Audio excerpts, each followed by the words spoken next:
Hello प्यारे बच्चों, तो क्या हाल है आप सभी के। आज हम पढ़ेंगे पाठ 5 पदार्थों का पृथक्करण। किसका पृथक्करण पढ़ने वाले हैं? पदार्थों का पृथक्करण। अब हम इसके नाम से समझेंगे। यहाँ पे क्या करना है हमें? पृथक्करण। पृथक्करण का अगर हम इसके अर्थ से समझें तो पृथक्करण का मतलब होता है अलग करना।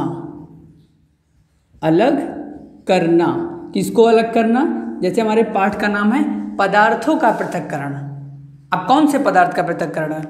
हम अपने दैनिक दिनचर्या में देखते हैं, डेली लाइफ में हम देखते होंगे, हमारे घर में खाना बनता है। जब दाल बनती है उसमें कुछ इम्प्योरिटीज़ जब रहती होंगी, बिल्कुल हमने देखा है। मार्केट से हम दाल खरीद के लाते हैं तो उसमें कुछ हमें अशुद्धियाँ दिखती हैं, छोटे छोटे कंकड़ पत्थर दिखाई देंगे या कुछ ऐसी इम्प्योरिटीज दिखाई देंगे जिन्हें हम अलग करते हैं। अलग करने का मतलब हम क्या करते हैं? पृथक्कृत करते हैं, पृथक्करण करते हैं। चावल को हम क्या करते हैं? हमारे घर में चावल होता है, चावल में जो अशुद्धियाँ रहती हैं हम उन्हें निकालते हैं, हम उन्हें पानी में डालते हैं। कुछ क्या करते हैं? हम हाथ से निकाल देते हैं। ऐसे बहुत हमारे फूड, हम जो सब्जियां लाते हैं उनमें देखते हैं उनमें कोई प्रॉब्लम तो नहीं है। ऐसे खाने पीने की ऐसी ढेर सारी चीज़ें होती हैं जिनसे हम अशुद्धियों को क्या करते हैं? चावल में जो अशुद्धियाँ होती हैं उनसे क्या करते हैं? उन अशुद्धियों को हम अलग करते हैं। अलग करने का अर्थ क्या है? यहाँ पे पृथक्कृत करते हैं। ऐसे दिनचर्या में बहुत सारी हम चीज़ों को मार्केट से खरीदते हैं या हमारे घर में होती हैं। जैसे हम क्या, रोटी बनाने से पहले क्या करते हैं? आटा लेते हैं, आटा को चालते हैं, चलनी का यूज करते हैं। उससे क्या करते हैं? उसमें से कुछ अशुद्धियाँ निकलती हैं। उन अशुद्धियों को क्या करते हैं? हम पृथक्कृत करते हैं, तब हम रोटी बनाते हैं।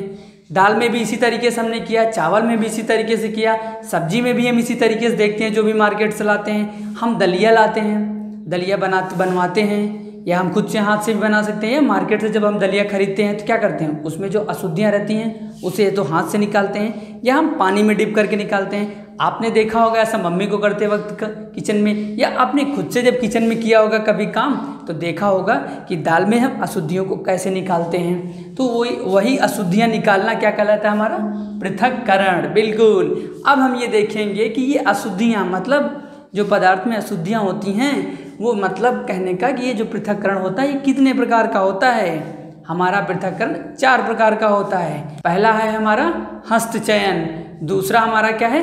थ्रेसिंग, तीसरा हमारा निष्पावन और चौथा है हमारा चालन। बिल्कुल सही। तो पहला हमारा क्या है? हस्तचयन। पहला हम समझेंगे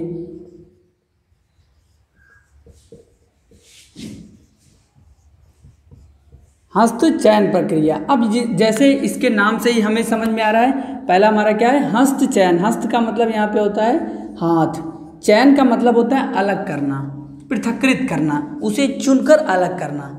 इसका सबसे बढ़िया उदाहरण है, आपने मम्मी को देखा होगा, मम्मी दाल लेती हैं, चावल लेती हैं, तो क्या करती हैं? दाल को उन्होंने पहले लिया किसी बर्तन में, और बर्तन से उसमें जो अशुद्धियाँ रहती हैं उसको हाथ से क्या करती हैं? जो छोटे छोटे हमारे कंकड़ पत्थर रहते हैं उनको निकालते हैं। तो उन्हें क्या बोला जाता है? हस्तचयन।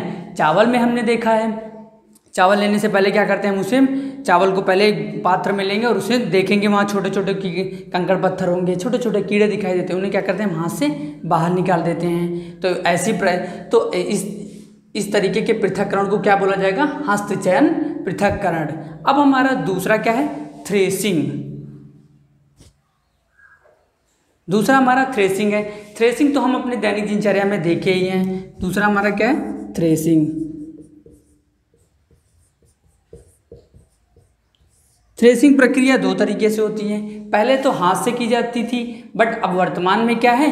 थ्रेसिंग हम अब यांत्रिक उपकरण से करते हैं। इसे देसी भाषा में हम अपने समझने के लिए आसान भाषा में मढ़ाई भी बोला जाता है। थ्रेसिंग में क्या करते हैं? हम मशीन में जो हमारा गेहूं काट के लाते हैं उसको डालते हैं, उसमें से हम जो भूसा होता है उसको अलग कर देते हैं और अपने काम गेहूं को क्या करते हैं? अपने काम की चीज़ों को अपने साथ रख लेते हैं। मतलब हमने थ्रेसिंग में क्या किया? यांत्रिक उपकरण का उपयोग करके हमने जो उसमें अशुद्धियाँ थी उसको अलग कर दिया।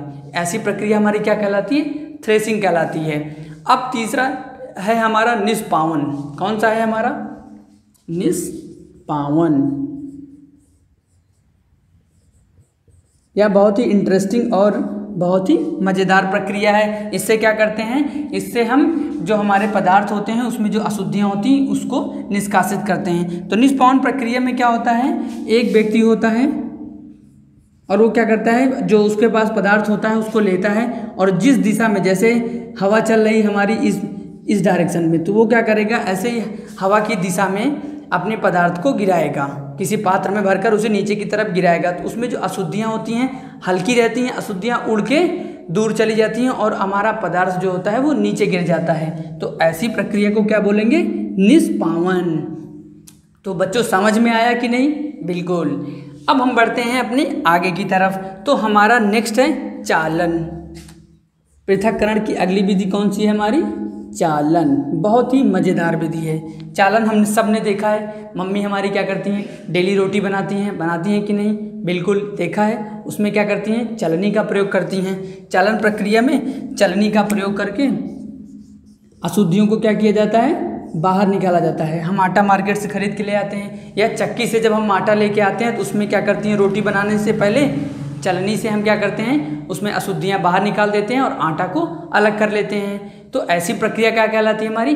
चलनी, चालन कहलाती है। उसमें किस यंत्र का यूज करते हैं हम? चलनी का प्रयोग करके चालन करते हैं। और ये विधि कौन सी हमारी? पृथक्करण की चौथी विधि है। सो हमारा ये पृथक्करण समझ में आ गया होगा आपको। हम पृथक्करण क्या हुआ, पूरा क्लियर कर लिए अपना। पहला हमारा था हस्तचयन, जिसमें हम हाथ से अशुद्धियों को पृथक्करित करते थे।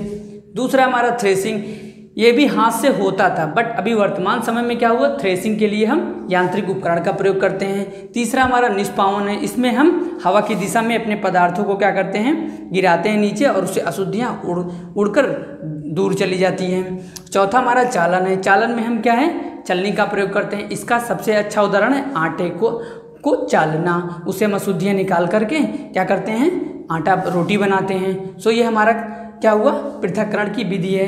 अब बढ़ते हैं हम अपने अगले टॉपिक की तरफ। अगला टॉपिक है हमारा अवसादन, निस्यंदन और निस्तारण। कौन सा टॉपिक है हमारा अगला? अवसादन।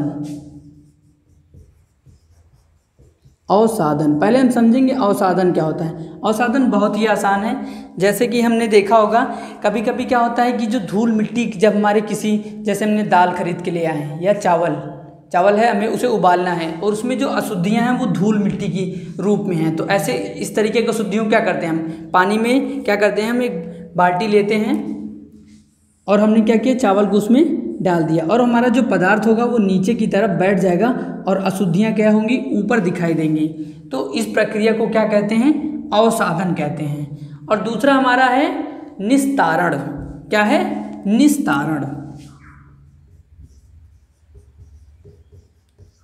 निस्तारण बहुत ही आसान है। निस्तारण को समझने के लिए हम समझ सकते हैं, इसमें जो अशुद्धियाँ थी उसको हम क्या करें, बाहर कर दें। या फिर ऐसे समझिए, जैसे क्या होता है हमारा निस्तारण, चाय होती है, चाय में क्या होती है, चाय पत्ती नीचे बैठ जाती है और चाय ऊपर रहती है और चाय को हम निकाल लें। ठीक उसी तरीके जैसे इसमें जो अशुद्धियाँ हैं उसको बाहर करके हम चावल को अपने निकाल लें, तो हमारा क्या होगा, निस्तारण। और दूसरा है हमारा अगला क्या है, निस्यंदन।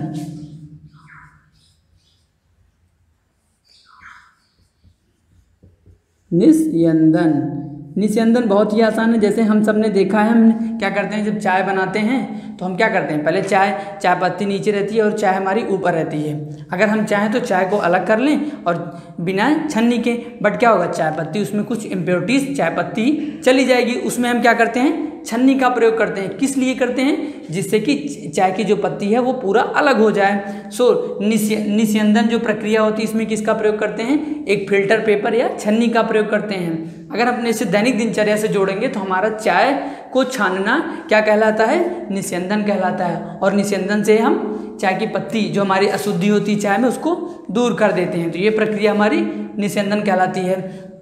अब हम बढ़ते हैं अपने अगले टॉपिक की तरफ, वाष्पन और संघनन समझेंगे। कौन सा हमारा टॉपिक है, वाष्पन। ये जो कि बहुत ही आसान है, हम अपने दैनिक दिनचर्या में इसे देखते भी हैं। वाष्पन आप सभी ने देखा होगा, जब हम नहाते हैं हमारे कपड़े क्या होते हैं, उसके बाद गीले हो जाते हैं, हम कपड़े को धूप में डालते हैं, कपड़े हमारे सूख जाते हैं। ऐसा कैसे होता है, बिल्कुल सही सोचा आपने, कैसे होता है, वाष्पन द्वारा। जो पानी होता है कपड़ों से वो निकल के कहाँ, बादल में चला जाता है। तो ऐसी प्रक्रिया को क्या बोलेंगे, वाष्पन बोलेंगे। बिल्कुल सही दिमाग लगाया आपने। अब हमारा दूसरा है संघनन। जो संघनन है वो वाष्पन से ही जुड़ा हुआ है। अगर वाष्पन का उदाहरण देना हो तो कपड़े को सुखाना धूप में, ये इसका एक उदाहरण हो गया। बट यहाँ से अगर हमें संघनन समझना हो तो हम बहुत आसानी से समझ सकते हैं। जब हम लोग चाय बनाते हैं, चाय बनाते वक्त हम क्या करते हैं, हम चाय बनाते हैं तो हमें उस पर हमें भाप दिखाई देता है। चाय हमारी जब पानी उबलता है, गर्म होता है, उसमें भाप दिखाई देती है। या आपने देखा होगा कि जब हम कुकर खोलते हैं, कुकर से सीटी निकालते हैं, तो कुकर के ढक्कन पे हमें ड्रॉप्स ऑफ वाटर दिखाई देती है। मतलब कहने का उसमें जो भाप बनता है वो कुकर के ढक्कन पे क्या बना, जाके वो पानी की बूंदें बन गया, उसे क्या बोलेंगे, संघनन। क्या कहलाएगा वो पानी की बूंदें हमारी, संघनन। या इसे हम अगर आसानी से इसे समझना चाहेंगे तो प्रैक्टिकल कर सकते हैं इसका, कि जैसे हम चाय बनाते हैं, चाय बनाते वक्त उसमें जो पानी भाप बनता है उसके ऊपर हम प्लेट लगा दें, और प्लेट लगाने के बाद उसमें जो हमें पानी की बूंदें दिखाई देंगी उसे क्या कहलाया जाएगा, संघनन।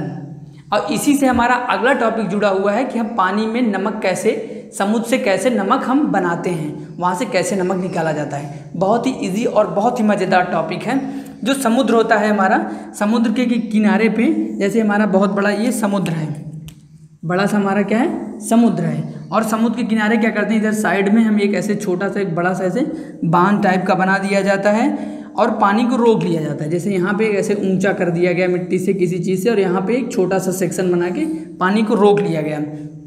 अब यहाँ पे पानी रोकने के बाद क्या होता है, कुछ दिनों के बाद, यहाँ पर पानी रोकने के कुछ दिनों बाद वो जो पानी होता है वाष्प बन के बादल में चला जाता है, और जो नमक होता है यहाँ पे रुक जाता है। ये प्रक्रिया हमारी क्या होगी, वाष्पन होगी। और इसी वाष्पन प्रक्रिया से क्या हम बनाते हैं, समुद्र से नमक बनाते हैं। इस प्रक्रिया को आप अपने घर में भी करके देख सकते हैं। आप एक गिलास पानी ले लीजिए और उस पानी में क्या करिए, नमक को घोल दीजिए और पानी को उबालते रहिए, उबालते रहिए, उबालते रहिए। एक समय बाद ऐसा आएगा कि पानी जो होगा सब वाष्प बन के बाहर निकल जाएगा, और जो नमक होगा आपको उस जिस पात्र में हम पानी को गर्म करेंगे उसके तले पे हमें नमक दिखाई देने लगेगा।